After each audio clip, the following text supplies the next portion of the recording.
Welcome everyone to the Collaborative Mentoring webinar series, and thank you for joining us. Today we'll be talking about mentoring youth involved in the juvenile court system. I'm Dana Jones from Indiana Youth Institute, and I'll be facilitating today's conversation. Mentoring is a widely used prevention and intervention strategy for supporting youth who are involved in the criminal justice system. Often these programs emphasize mentoring relationships for youth who are early in their engagement in the juvenile justice system or diverting them from involvement altogether after an initial arrest or in lieu of sentencing for a minor crime. We're going to hear from two programs today that are focused on this work to learn from their strategies, how we can start or utilize alternate strategies to mentor youth involved in the juvenile court system. Let's get started. Before we get fully started, I wanted to share some housekeeping information. In 1 week, you'll receive an email with information about how to download a copy of these slides and view the webinar recording. You can also access the information directly by going to Mentor's website in the next week. And to continually improve the series, we're looking for your input. A short survey will pop up as you exit the webinar. Please take 3 minutes to give us your feedback. We want this to be a participatory experience, so please use the question box to ask questions throughout the webinar. Benji Thurber will be queuing up questions to share with panelists during the Q&A portion of the webinar. We may not get to all questions because there are several hundred of you on the webinar, but we'll do our best. The questions that we share with our panelists are generally ones that broaden or deepen the conversation. First, to get a sense of who is with us today, we have 3 short polls. The first one is, what is your experience level in the mentoring field? So if you'll select one of these categories, are you a beginning, experienced, or are you an expert?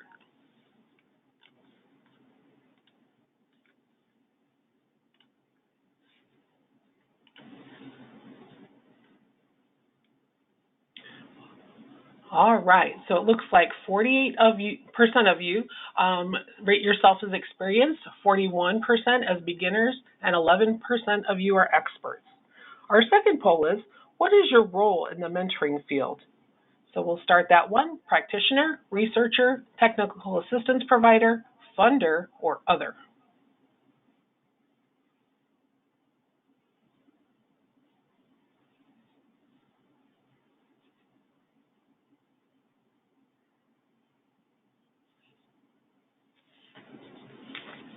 All right, we have 43% practitioner, 42% other. Then we have technical assistant, researcher, and fundee, all about 4 to 6%. So that's kind of our balance for today. We do have one last poll question, and that is, do you currently work in the juvenile court, juvenile justice system space? Easy yes or no question for you there.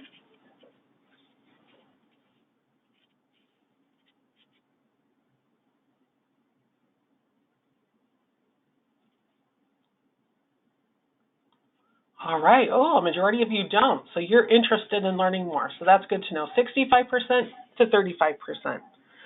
Feel free to also let us know what do you hope to learn on today's webinar, and you can put that into the Q&A section, and that's just for us to kind of know a little bit more about what you're doing and what you hope to learn on today's webinar.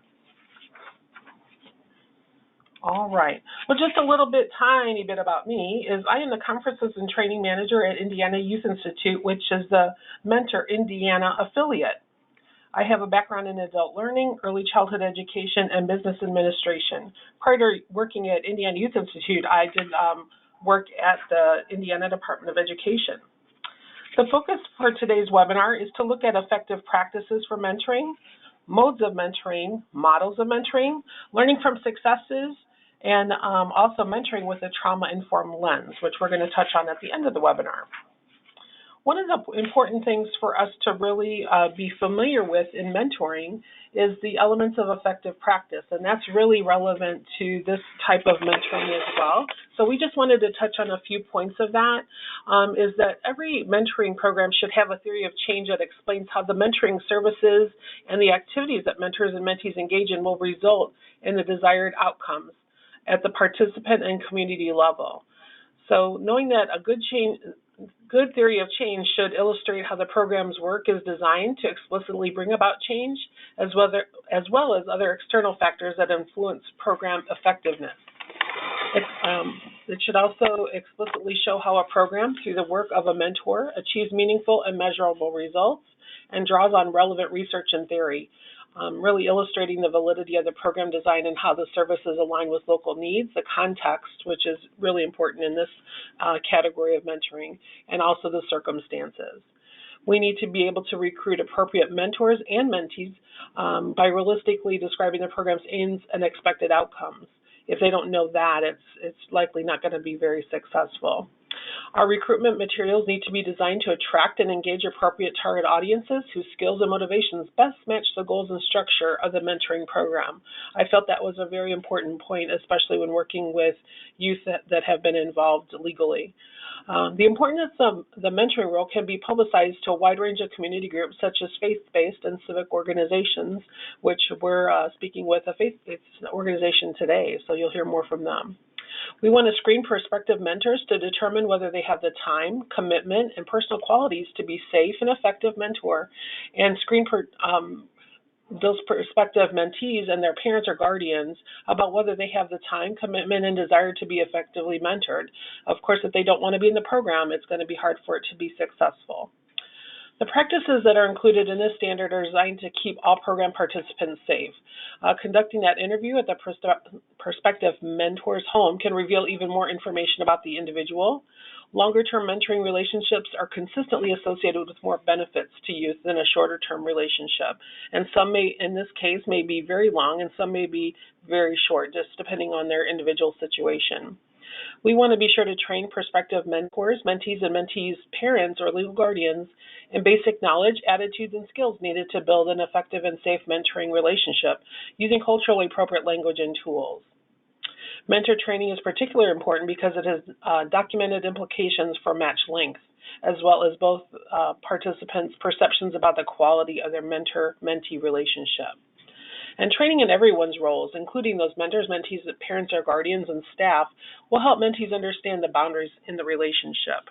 You know, this is not legal advice that they're going to be getting through this mentor program, but it's just some work of support for while they're involved in the juvenile justice system. So I just wanted to take a couple of minutes to introduce all of our speakers today, so then when it's their turn to talk, they don't have to give their full bio, but you can have it here. Our first speaker will be Jefferson Walker. He's the Early Intervention Program Director for a program called JIFF, which stands for Juvenile Intervention and Faith-Based Follow-Up. This is based out of Memphis, Tennessee, and he has some great experience working with youth, as you can see in his bio that's on the slide there for you, and I won't read that to you. But he really does want to make a difference in families and communities around the Memphis area.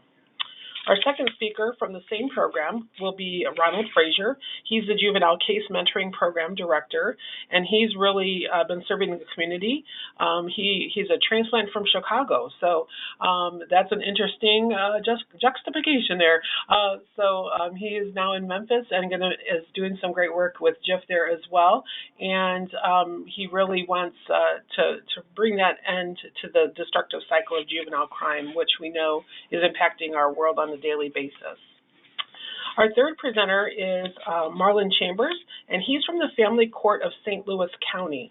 And he might give you a little distinction that it's not the city of St. Louis, but St. Louis County. So he is a mentor specialist and has been doing work in juvenile justice for 20 years, probably plus that now, providing community volunteer mentors. He's really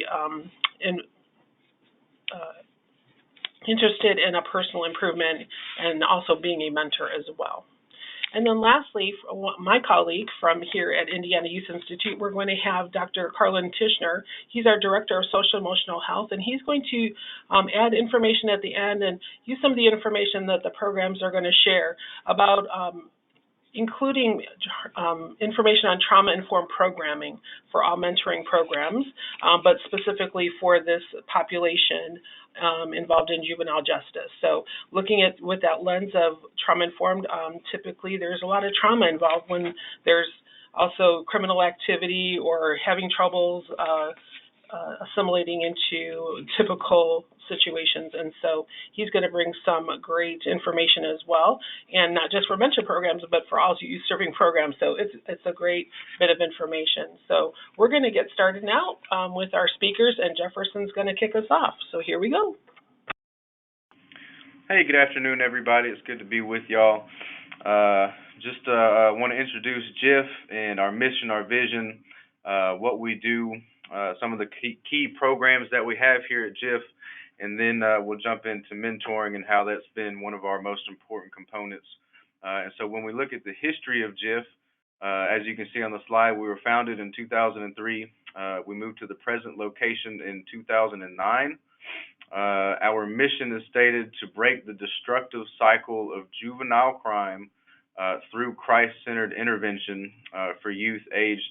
Our average age is about 14 to 17, but we have some as young as 10, and they will turn 18 while they're in the program from time to time.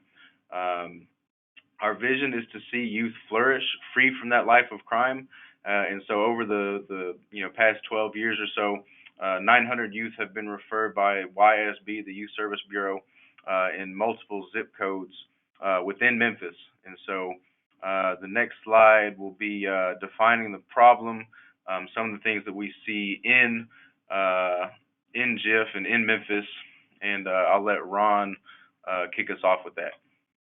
Good afternoon, everyone. Yes, so in defining the problem, juvenile court averages 10,000 cases per year.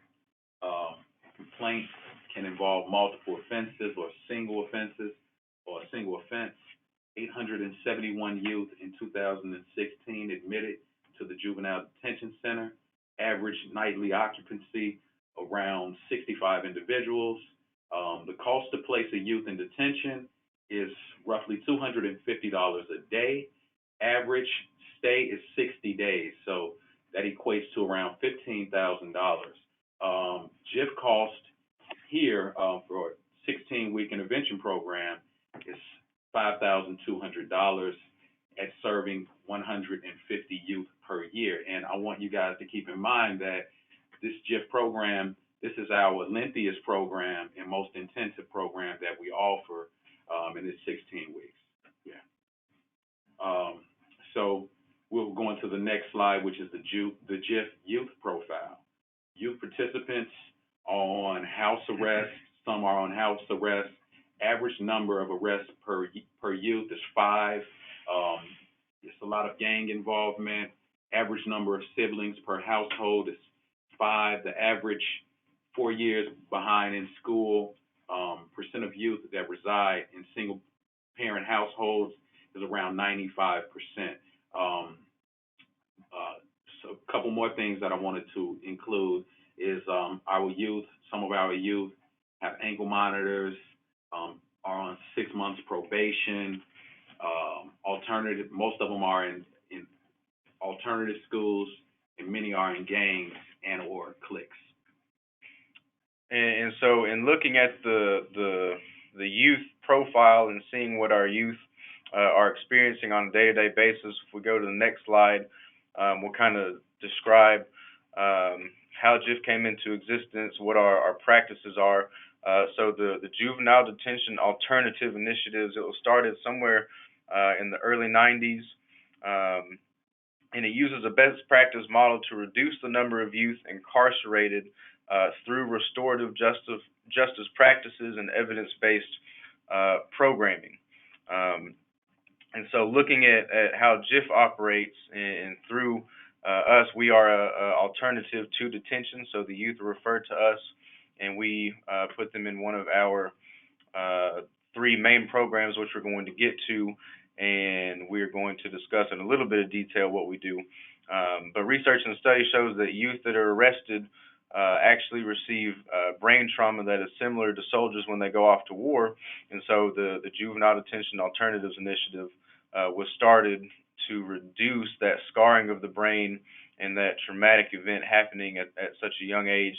And so the restorative justice model, if we go to the next slide, it's a system of criminal justice which focuses on the rehabilitation of offenders through reconciliation with the victims and the community at large. And so What we do at JIFF is we do a mediation, a victim offender mediation using motivational interviewing techniques, which helps steer the youth to understand how their actions affected not only their families, not only themselves, but also the community at large around them.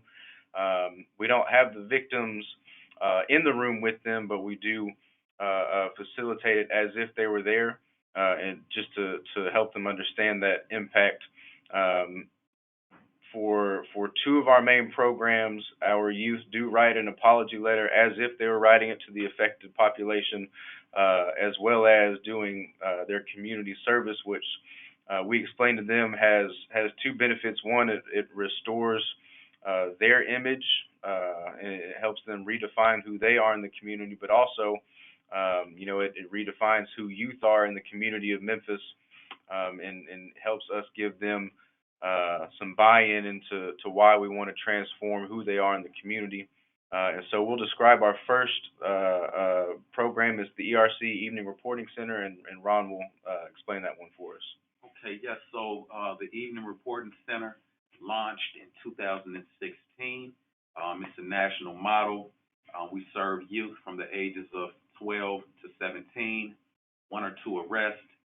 This particular program has a duration of 20 days. The goal is to prevent them from getting in trouble before their actual court date. So it's very important, that we intervene in that way, because their cases could be greatly negatively affected if they get in trouble.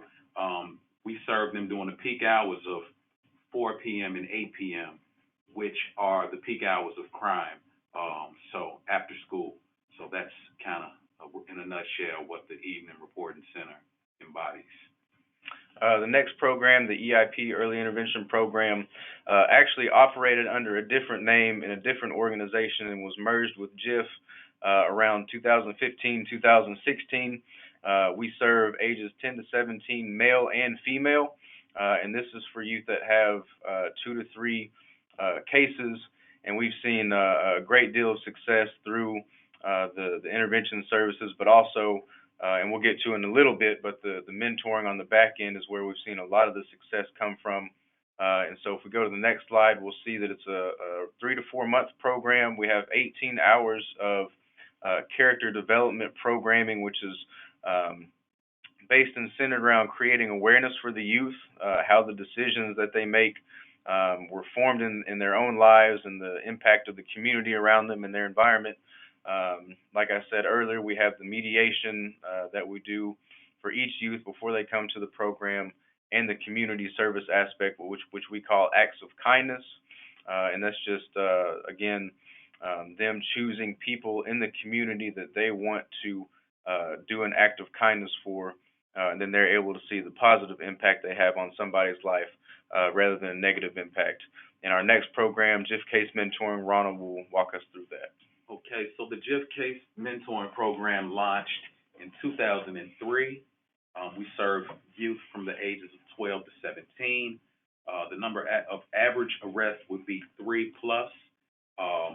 Success rate for the JIFF Case Mentoring Program, which is the most intensive program that JIFF has to offer, offers a 65% success rate. And from the 2018, we served 119 youth. Going on to the next slide, which is the JIFF Logic Model. The JCM, the JIFF Case Mentoring Program, is a 16-week program. The youth come to the program twice a week. They are assigned case managers that provide one-on-one mentoring group, as well as one-on-one mentoring throughout the week. I know it says 2 times a week, but outside of those 2 group days, our case mentors provide touch points on the additional days as well throughout the week. Small caseload, the caseload average number is 10. Some of the topics that we touch in our program is gang intervention, relational skills, character development, spiritual enrichment, educational enrichment, life skills, and some other soft skills as well, such as job readiness and things of that nature. All right, and so moving on to the next slide, we want to take a look at, and so this is where we'll be spending the bulk of our time for this part of the presentation. Our youth, right? They have a limited vision of what's going on in their circles, and what I mean by that is the schools that they're in, the house that they are in, the four corners of the block that they stay on. This limited vision causes them to be unable to see outside of their immediate circumstances, and so they end up doing what they do. They end up doing what they see, and they replicate the environment in which they are growing up in. And so we look at this slide of different places that we partner with. We have the Summer Youth Employment Program. Kids Across America is a youth sports camp in Missouri. We have a few different other areas that we take our youth to within the city of Memphis, and all of this is based on us trying to create awareness and exposure, not only to the community around them, but also just to different places in the country or even the world, just to give them a perspective that they have not been involved in with before. The Brooks Art Museum, we're able to get art therapy for some of the youth, which is a critical time for them to express themselves in a positive way using art therapy. We go out to Shelby Farms doing the Go Ape Adventure, which is a high ropes course for the youth, just to be just that, to be youth, where they don't normally have that option. And a few different areas in Memphis that we take them to. But moving on to the next slide is our Live Life Together mentoring program. It's a volunteer mentoring program that extends after JIFF is completed. And so the purpose, as you can see, is to fill the void in adult guidance, leadership, direction, and friendship. We ask that our volunteers commit to a year of spending 2 to 3 or 4 hours once a month with these youth. Studies and statistics show that relationships that end early or end in a shorter time span actually have more negative effects on the youth than if the relationship was never even started at all. And so our 1 year is to give them time to create a relationship, to have that impact, and then to hopefully continue on if they choose to. We partner with the Memphis Grizzlies Foundation, the Mentor Foundation, for volunteer training. And so this is where we've actually seen our greatest success for youth that complete that program. It's an opportunity to one, keep them engaged when they're done with JIFF. As Ronald said earlier, we have job and workforce development training, schools if they're not enrolled in school. We get them involved with after school activities, and a mentor relationship is critical in getting them to engage in those activities. We actually found that youth that do come back through the program more than once was simply due to a lack of not having an opportunity once they left JIFF. And so that's been a big push for us, is to partner with a lot of different people within the community to increase that to increase that desired relationship that we have for them once they get back in the community. And so we'll go to the next slide, and we'll see that the LLT Live Life Together mentoring program was launched in 2016, ages 10 and up, both male and female.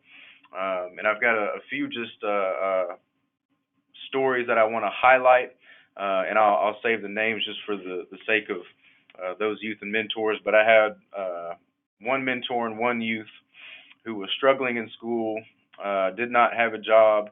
He was 15 or 16, didn't have a lot of insight on where he wanted to go. And him being involved in a relationship with a mentor, he's back in school. His grades have improved drastically.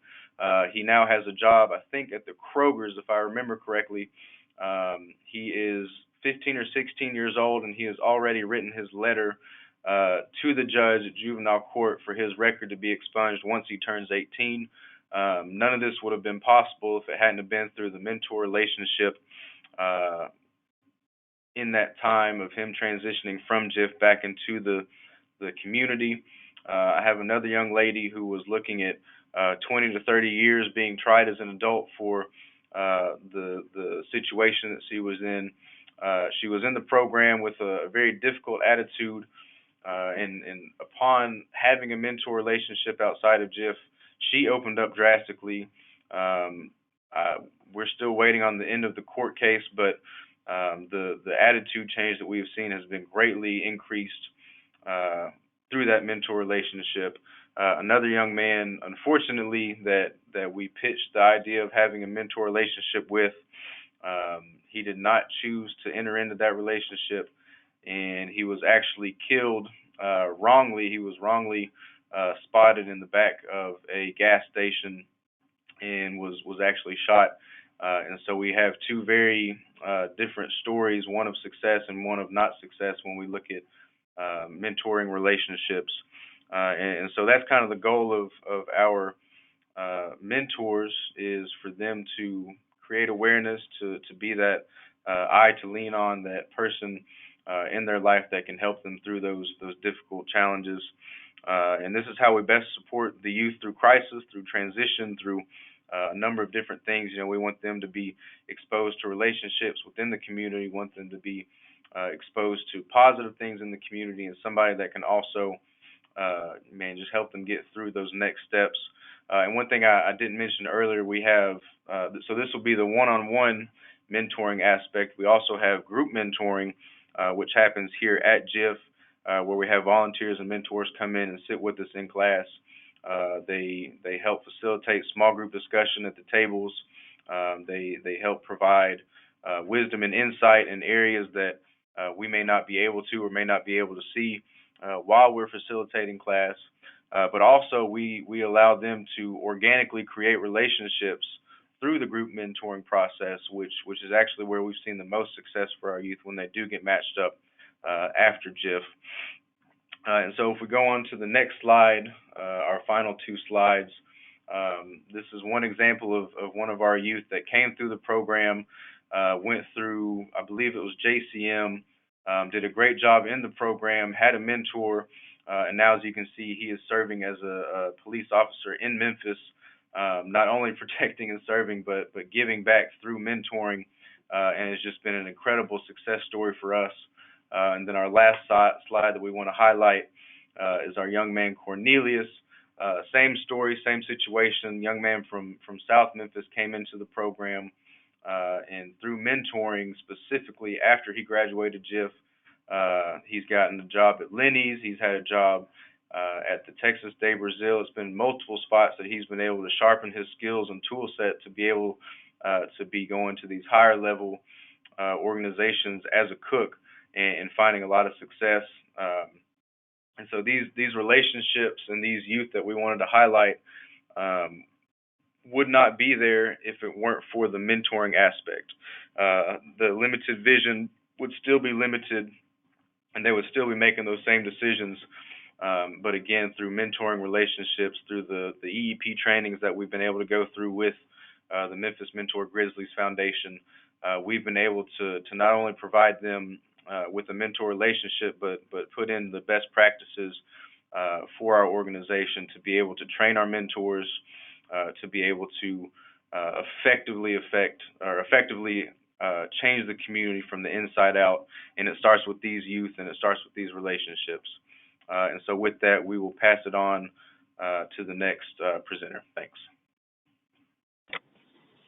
Thank you, JIFF, for that information. We are going to transition over to Marlon from the Family Court of St. Louis County. But if you have any questions for JIFF, please enter those into the Q&A section, and we hopefully will have some time at the end to get to those. So take it away, Marlon. Okay, thank you, Dana. Good afternoon. So just want to share some information about the Family Court of St. Louis County Mentor Program. As you see, we began in the early 90s through a grant that was provided to us from the Office of Juvenile Justice and Delinquency Prevention. And initially, our program had a focus on African-American male youth. If you can go to the next slide. So that began to change and evolve to include all youth who were referred to the mentoring services who were receiving supervision or probation services through our family court. we wanted to make sure that we provided those delinquent youth that had been referred to our court, just that healthy, positive alternative adult in their lives. And one of the things I want to just kind of stress about our court is that we have numerous support services in our attempts and efforts to really provide prevention through individual and group counseling, not only just probationary services, but parent education classes, restitution programs, and we do highlight restorative justice as well. You can go to the next slide.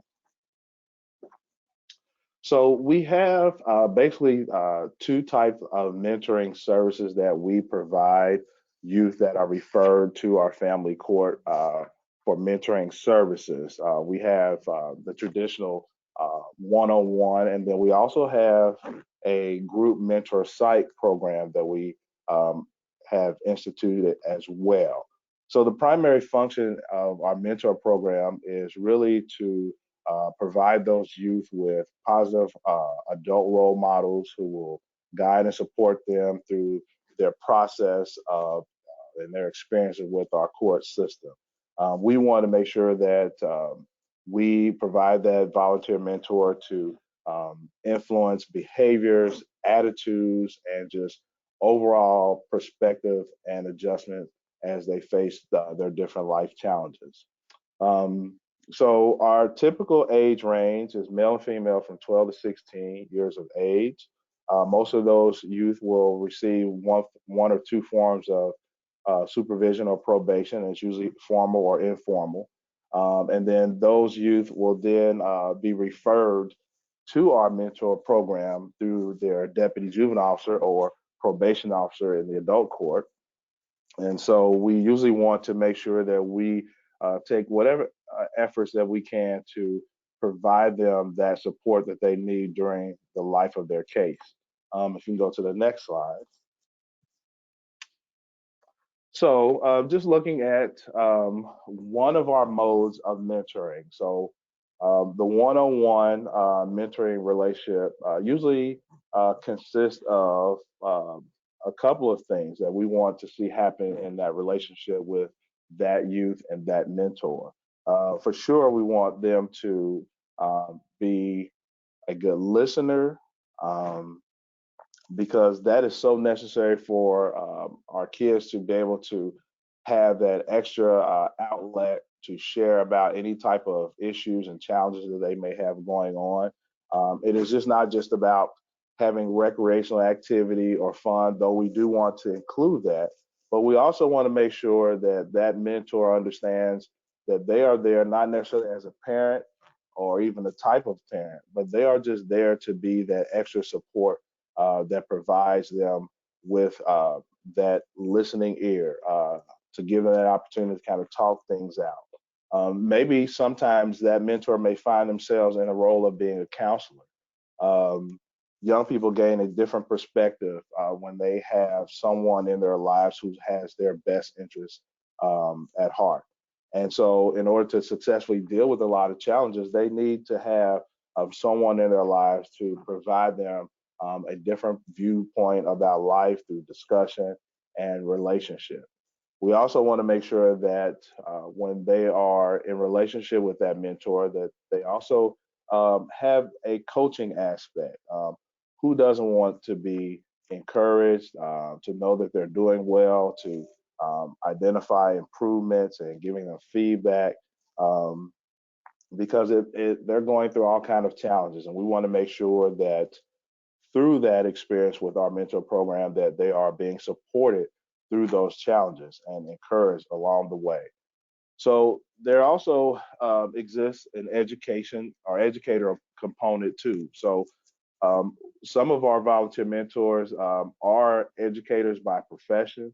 And so some of them gravitate towards trying to make sure that they support that youth in any type of academic challenges that they may have or aspirations. So we also want to make sure that that mentor understands that young person needs to be empowered, to have skills that will put them in a position to be able to be independent, take care of themselves, by behavior, actions, and thinking. And then there's an element of sponsorship. There's no way that a youth can have success without the support of others in their lives. They need a network. Um, and so mentors can be there to open up doors of opportunity and introduce that young person to different people and places and organizations, because it's really important for that youth to understand that they need a network in order to succeed in this life. None of us can do it on our own, no matter how sophisticated we are, how motivated we will all need some type of support. So there's a sponsorship element that individual mentor provides. And then, of course, the bottom line is to provide that model of someone who demonstrates a certain level of value, standards, expectations. And so that role model element is really critical. And we want to make sure that our mentors emphasize the importance of demonstrating that they are real people, that they have real experiences, and we want to make sure that that youth understands the importance of living out life. So there's that role model element that's really important for our youth to experience. One of the things I also want to add with our mentors, we usually expect for them to have a 1 year commitment. That's a part of the process to commit to 6 to up to sometimes 8 hours per month with that youth. And then we also want to make sure that we provide them with ongoing supports throughout the year. So we have meetings as well, support meetings and program update meetings throughout the year to make sure that our mentors and our volunteers understand that they're not alone in the process, because working with juvenile justice involved youth can be challenging, and that's an understatement, but it can be challenging, and we want to make sure that we support them along the way. So our second mode of mentoring, next slide. So is our site mentoring. So this really focuses on the group aspect. So one of the challenges that our program had faced some time ago was that, and these are different variables that may influence this or impact this, but we saw a reduction of volunteers. And so in order for us to best provide that mentoring services, this was a creative idea to provide that ongoing mentoring support through a group concept. So, with the shortage of volunteers, we didn't lose out on still having referred youth to the program. So this was one of the ways that we addressed that creatively, is to provide a group aspect in the mentoring component. So our group mentoring program, our site mentoring program, it still has the volunteer aspect. We still have volunteers. Now we have basically 3 programs that we have currently, and we have one program that has been a long-standing program we've had with our fire department here in the area. We have a summer program, and that summer fire department program really introduces those youth to the profession of firefighting.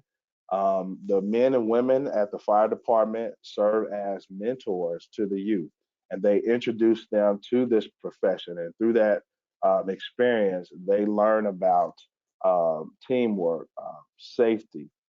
They develop self-confidence. They learn different organizational skills, character building. Um, and so it's really hands-on. They have experience with equipment. They handle the gear. Uh, they do search and rescue techniques. They use tools like the jaws of life or cutters. They climb ladders. And through that, they benefit from not only learning about those different firefighting aspects, but they develop more social skills and self-esteem. And then not only do they experience that during the summer, but a offset to that is that the fire department program has um, an extension of that, and we have what is called an Explorer program. And so it's more involved, and it's usually throughout the year, but it's more involved. But it's been a great program because it has allowed those youth to be able to see the possibilities of looking at a future vocation, and it gives them that opportunity to be exposed to something positive and something that also adds value to the lives of other people. The second program we have, another site mentoring program, we partner with the First Tee of Greater St. Louis, whose basically their mission is to provide educational programs that build character and instill life-enhancing values that promote healthy choices through the game of golf. So in this summer program, so our kids for um, 4 sessions during the summer, they get to be exposed and introduced to the sport of golf. So they learn all the basic of the swing, the pitching, the chipping, the putting techniques, and then on the last session of that summer program, they actually get on the course, and we had a partnership with one of the local golf courses that provide us the facilities and equipment, and they allow those participants to play a round of golf so that they can see how all of this works together. So it has been a good experience in introducing our kids because most of them would never have had that experience. Then the third program we have, site mentoring, we have worked collaboratively with local college and university. So we have some students that also serve as mentors in a group setting. So this gives our kids an opportunity to see that there is life beyond their community, beyond their experience with the juvenile court system. There's life beyond high school, and it's really not about promoting that particular college or university. It's not a recruitment technique or strategy, but it's really about positively exposing those youth to the possibilities of uh, maybe secondary education opportunities. So those students come from all over the country, all over the world, and it's a great experience to expose our kids to a variety of people who have different cultures um, and different values and belief systems, but more importantly, to expose them to the possibility of their future. So that's one of our few programs that we have, and we have some other ones that are in the works. So if you can go to the next slide. So I just want to kind of highlight the impact of our mentor program. So through the Division of Youth Services, they provide, and that's our state agency of youth services. So they provide us with funding. So our funding sources, they have been a funding source for us, and so one of the things that they do is really work with us and partner with us to divert youth from penetrating further into the juvenile system, through their system, and through the adult system. So we use some of their funding it allows us to take care of our one-on-one mentoring program, transportation, meals, because when those kids are in the summer fire department program, they're usually there for up to 3-4 hours, so from morning till noon.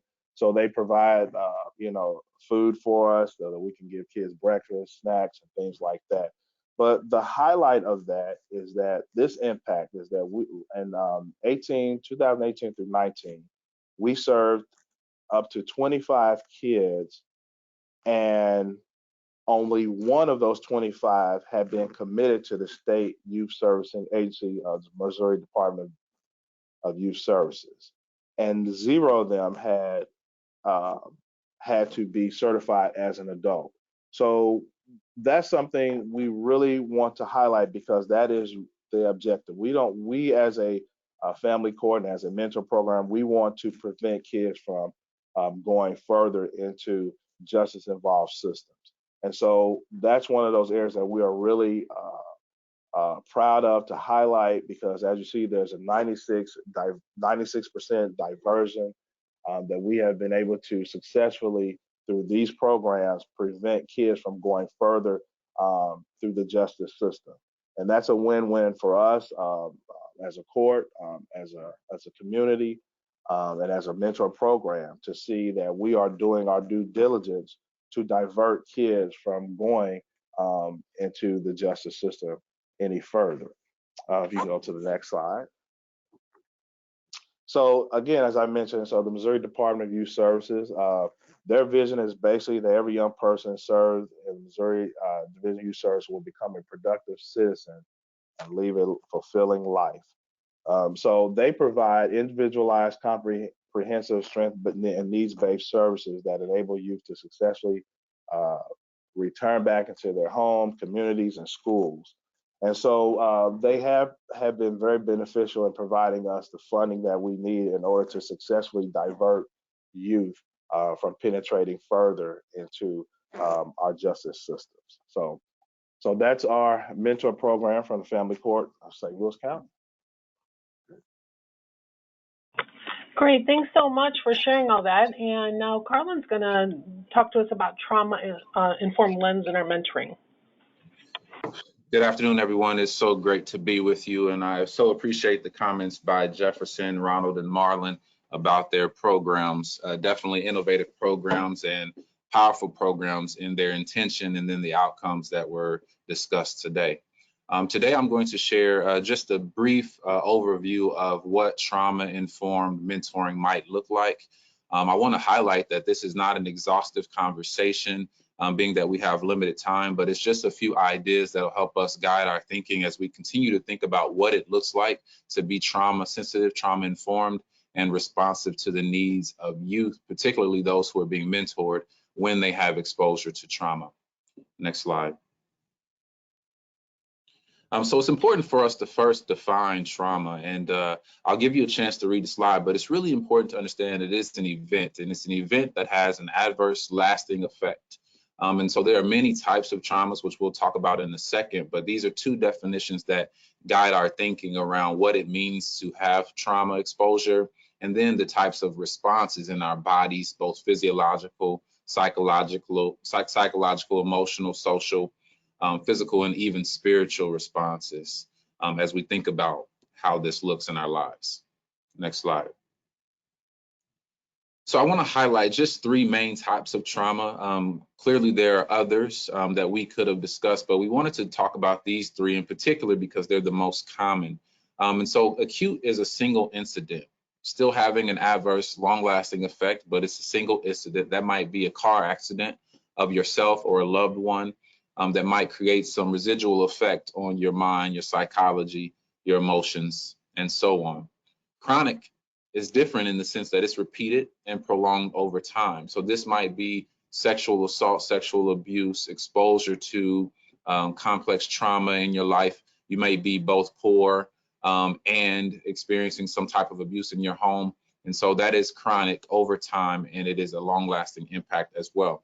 And finally, complex. And this is a bit more detailed in that you could have several types of traumas at the same time, both prolonged, both vivid, exposure invasive, and interpersonal in your life. And so imagine that someone is experiencing sexual abuse, they live in poverty, they live in an environment that has high crime, they've had a parent who's been incarcerated, and they see a lot of death. So that's complex trauma in a nutshell, and that requires some very intentional focus when youth have exposure to that type of trauma. Next slide. Here are just some examples of some traumatic experiences or occurrences.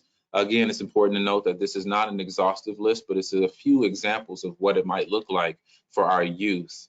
And I'll just highlight a few just for our shared understanding. Kidnapping, traumatic grief, community violence, neglect, deprivation, domestic violence, physical and sexual abuse, school violence and loss. These, particularly for the youth that I imagine are mentored in both of these programs discussed today, are probably some of the most common experiences of trauma. But it's important to note in the conversation around trauma that trauma is not a new concept or a new idea. And there are many communities that have survived and thrived despite experiences and exposure to trauma. And yet we are very excited about the fact that we have an increased focus on this concept, and that more and more organizations like the mentoring organizations on this call are thinking more intentionally about what it means to be trauma-informed, though we are doing a fine job from my estimation, of being relational and connected to youth in the first place, which is a trauma-informed approach. Next slide. So next we'll talk a little bit about the principles of trauma-informed care, and there are 6 here. You might have seen 5 in other experiences, but I wanted to highlight an additional variable, and I'll define them here in our conversation quickly. So safety. In safety, we often think about physical safety, but this is psychological, emotional, and physical. And so when we think about creating trauma-informed environments, we must consider all those variables so that people in general, particularly youth, feel safe. Trustworthiness and transparency. Trustworthiness is pretty self-explanatory. The ability for an organization and the adults in that organization to illustrate trustworthiness to youth is very vital, particularly those who are exposed to trauma. Trust is eroded when trauma exposure happens in many cases. And so it's important for youth to have someone who is trustworthy and also transparent, honest, open, and does not appear to be deceptive in any way.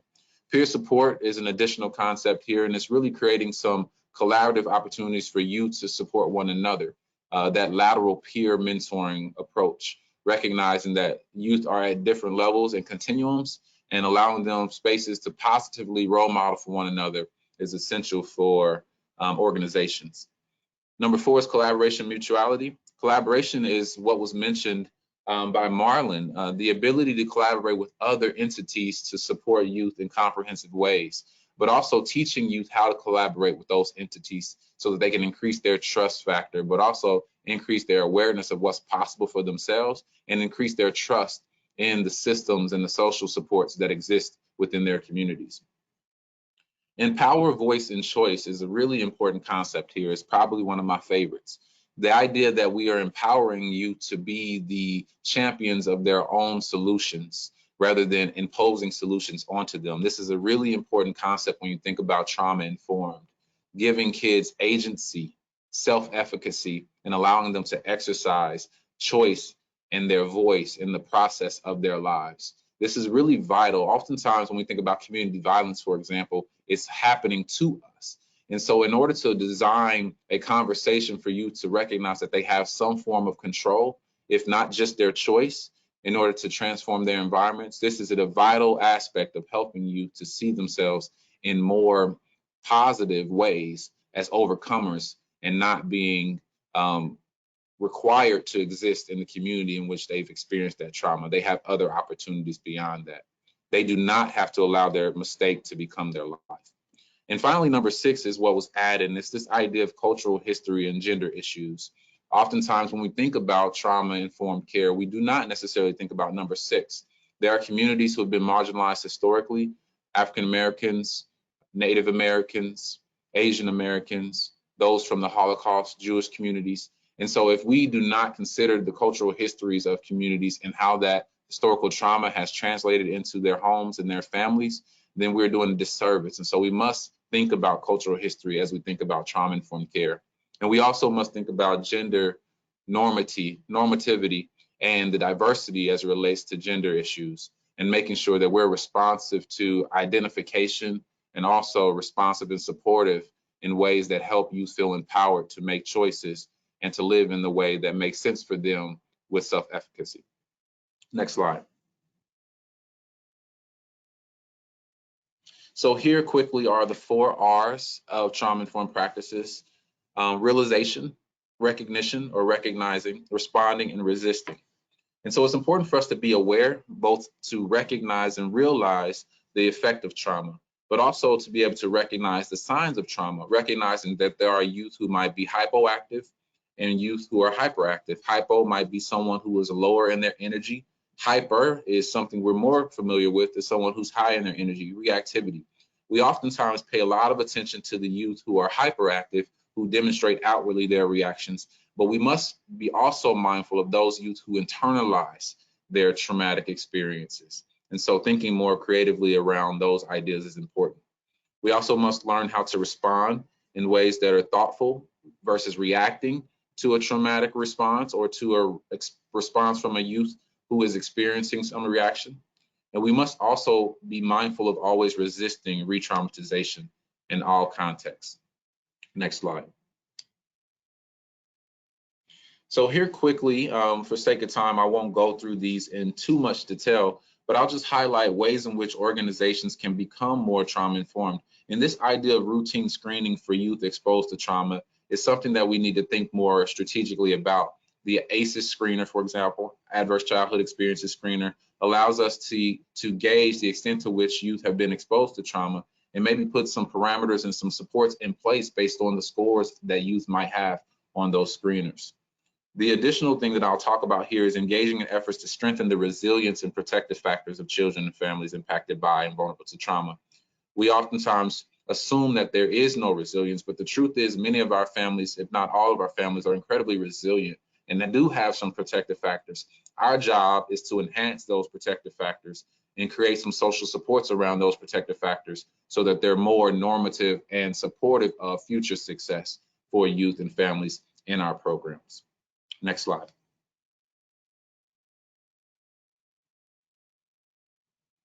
And here briefly are just some practical implications of that. And it's really around training all adults to be both aware and to be responsive to trauma exposure in our youth and learning the difference between responding and reacting. Also, supporting youth based on their presenting needs from a strength-based perspective. Again, thinking about their protective factors and enhancing those is very important. And we must begin to incorporate concepts of trauma-informed principles into our everyday practice, organizational culture, practices, policies, partnerships, which are our more formal relationships, and then collaborations with other initiatives that might exist. We must create and support trauma-informed care across all those spaces. Next slide.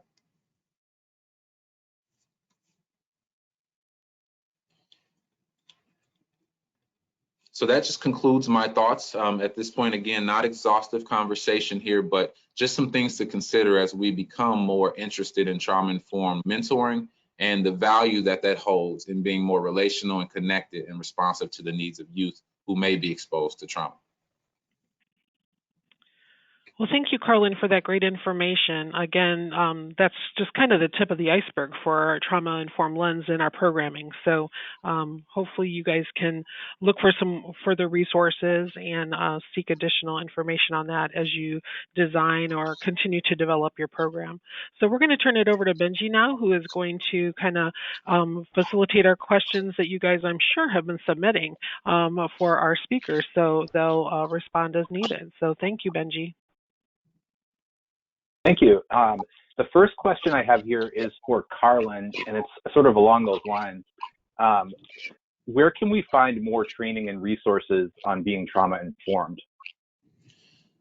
So I'll speak quickly here. One resource is through SAMHSA. SAMHSA is a very well-known organization that focuses on trauma. So I would invite those listeners to look into that. Also, the American Institutes for Research. I have a colleague there, and she does a lot of work on trauma-informed organizations and environments. And so I invite you to look up AIR.org. And there are resources there that can guide you as an organization if you're interested into becoming more trauma-informed. Great, thank you. The next question I have, I think, applies to both of the programs. And so I'll start by asking it to Jefferson and Ronald, and then Marlon, you can respond afterwards as well. The question is, what are some of the specific metrics you use to measure success with the youth you serve?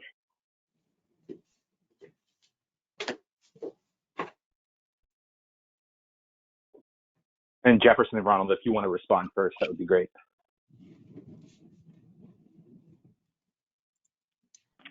Hey, if you could, we're having some technical difficulties over here. Carlin, if you could answer that, and we'll get this figured out real quick.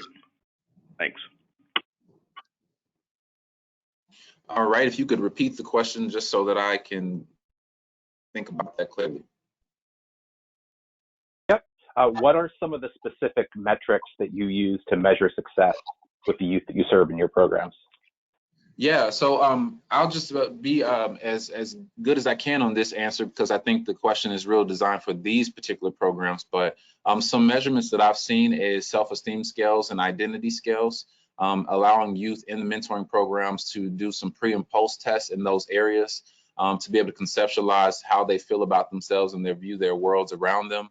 I've also seen some social belonging scales that have been used both pre and post to show some outcomes for youth who are in mentoring programs. And I've also seen some behavioral health and mental health screeners that have been used. I mentioned in my speaking the ACEs screener, and then also there's a GAIN screener, GAIN, that assesses for behavior risk. So there are many outcome measurements that one could use as a pre and post assessment to show outcomes in youth. But generally speaking, we think about the outcomes in their self-perceptions, which I think are oftentimes more important than the ones assessments that we might identify and implement ourselves as adults. Great, thank you. And Marlon, did you want to weigh in on what specific metrics your programs use to measure success?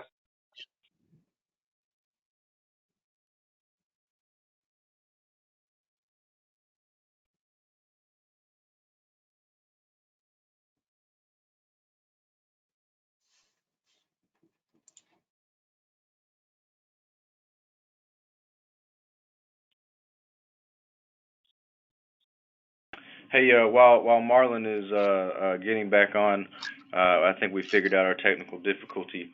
But for us, similar to what was already said, pre and post survey questions that help highlight what your expectations were coming into the program, how you felt leaving the program. We have an exit survey that the youth take to respond with their feedback. You know, what was done well in the program, do you think? What could have been done better? Challenges.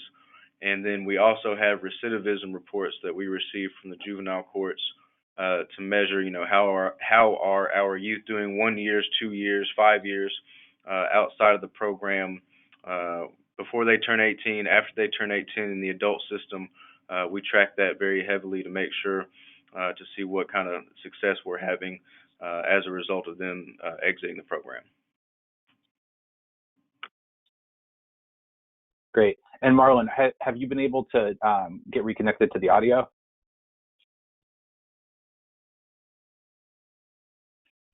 So Jefferson and Ronald, I'm going to ask another question directed to you then. I think that Marlon actually touched on this a little bit more during his presentation, but could you talk about where you get funding for your programs? And also, do you have any advice for how to identify community partners and keep them engaged? In terms of community partners and how to keep them engaged, you know, we have a lot of these partnerships through relationships. A lot of the Grizzlies events that we go to, you know, they're able to pair us up with different people. We facilitate different conversations and discussions and see, you know, how can this be something that benefits both of us mutually? How can our programs gain from it? But also just the impact that it has on the community as a whole. Just having those simple conversations and building relationships with different people within the communities has been the most effective way for us. And your other question, repeat that one more time for me. Oh, I'm sorry. Just how you're able to keep them engaged once you're connected. Yeah, just through relationships, through us having conversations about what we're doing well, what needs to be changed and altered and expanded upon, and you know how we can continue to build that relationship in the future, and just keeping up with those conversations. Yeah, as well as techniques such as motivational interviewing, just touching down on topics that are relevant and relatable to our youth that we serve is a way to keep them, is some of the ways in keeping them engaged.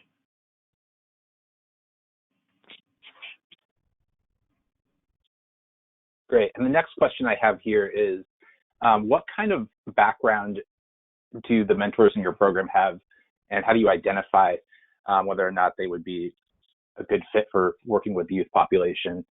And I guess piggybacking off of that also, what kind of support and training do you provide? So our volunteers come from within the community, again, through the Memphis Mentor Grizzly Foundation. we are able to engage a lot of different people from a lot of different backgrounds, professional backgrounds. Really anybody and everybody that we come in contact with has the potential to be a mentor. We do have many mentors that do have history with incarceration, and I know a lot of organizations that may be something that is, something they may not be as interested in, but for us, that's perfect because we are able to relate those real life experiences with the mentees and kind of expound on what life looks like if you continue down that path. But we have background checks, we have referral checks, fingerprinting. We send our mentors to the Grizzlies new mentor training that they hold twice a month.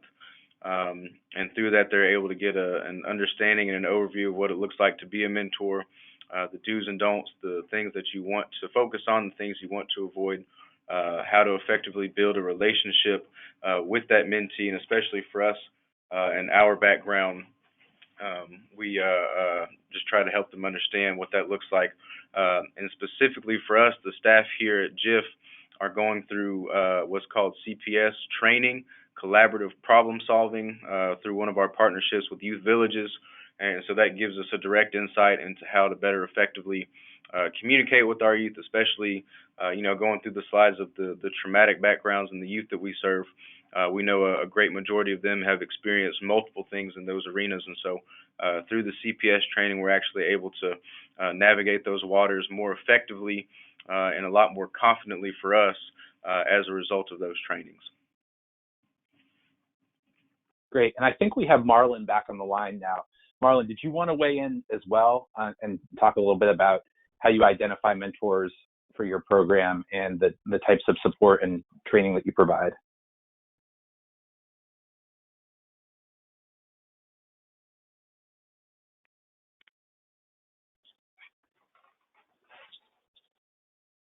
Okay, it looks like Marlon might still be muted. We have a question here, and this might be more appropriate for Carlin. We had somebody ask, when adolescents complete the program, how healthy is it for them to go back to their former living situation? And do you encourage that? And how do we think about that in terms of a trauma-informed lens? That's a really great and very interesting question in a lot of ways because it's complicated. From a trauma-informed lens, the ideal goal would be to include the family in the process of care initially when the youth is in the program. That'd be ideal for a lot of reasons, but number one, the primary reason is to ensure that the environment, at least with the relational connection to the youth, is being transformed in the way that it once was and the way that they support the youth as they transition back home. But oftentimes that's not the case or not possible. And so I will pause on my comments around whether or not that should happen. I think that we want youth to return in healthy environments, and there's not always an opportunity to create another alternative. And so we want to help with the youth understand the locus of control is within them and to give them strategies to exist in those spaces that might be difficult, despite the fact that they have to return to it. Great, thank you. I have a question here. I think that Marlon is still muted, unfortunately. For Jefferson and Ronald, how do you prevent youth from recruiting, triggering, or making negative connections with each other during group-based mentoring? That is a really, really good question. I would say at the start of everything, during the mediation, we make it very clear to our youth the guidelines and the expectations that we have for them while they're in the building. We up front tell them we don't curse, we don't use any crazy language. We don't use the N-word. We like to keep a peaceful and professional environment while we're here at JIFF. There's no gang representation. There is no street representation, clique representation, school representation, anything like that. So once we've established those guidelines, we also tell them that cell phones will be taken up at the beginning of program, and it will be returned to you at the end of program.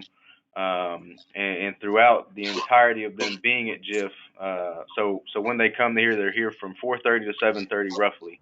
Our mentors and our staff are always in the environment with the kids. There's never an option for the youth to be alone in any type of setting, and so we really just try to limit as best we can opportunities for them to engage in conversations, to maybe be somewhere else where they're not supposed to be, and able to talk about things like that. So it's more or less a presence of us being around them, setting the expectations, but also upholding those expectations throughout the entirety of the program while they're here. Great. And I have another question for you. What types of support do you provide for the parents or family members of the mentees? And so we actually have a family care coordinator on staff. Her role is her role is effectively engaging the community and different partners that we have to be able to support the youth. And so through a lot of different partnerships that we have, we also have different relationships with organizations that maybe provide housing, provide school support, provide home support, provide meals. We have a relationship with a few different organizations that we're just able to partner with and help them get whatever help they need as far as counseling. Sometimes it just kind of depends on a case-by-case basis of what those families' most immediate need is. And then also, through the mentors relationships, maybe somebody is able to assist them in those scenarios as well. So just to piggyback off what Jefferson was saying, we do have our family care coordinator is tightly knitted with, and we as an organization, we're connected with United Ways, and they offer, they connect us with a very large network of organizations that provide different concentrations and services that maybe our families may be in need of. So that's one of our mainstream connections that we use for the needs of our families that we serve. And we also put on several times during the year different opportunities for our families to come and be engaged at JIFF. We'll put on a family luncheon, a mother's luncheon, different holiday luncheons or dinners, just to engage the families, to again to come alongside them and support, and just tell them, hey, we're here for you guys. We're here to help you through this difficult transitioning period, and just to show them that we really do care about them as a whole, inside JIFF and outside of JIFF, and that's where we've seen a lot of success, and just families that come back as more of a family for us, not just a client, but a family type mentality for us as well. So we've seen a lot of good success through those engagement activities.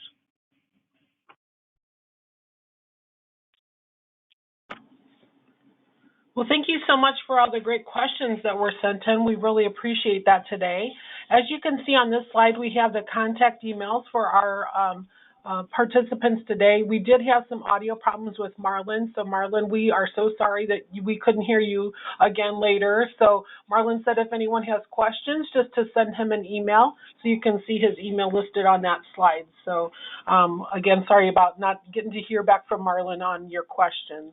So just so you know, on the sidebar on the control panel, you guys have access to 4 resources. They're also linked here you can see them listed on the slide here as well, but the actual PDFs are in the handout section on your control bar.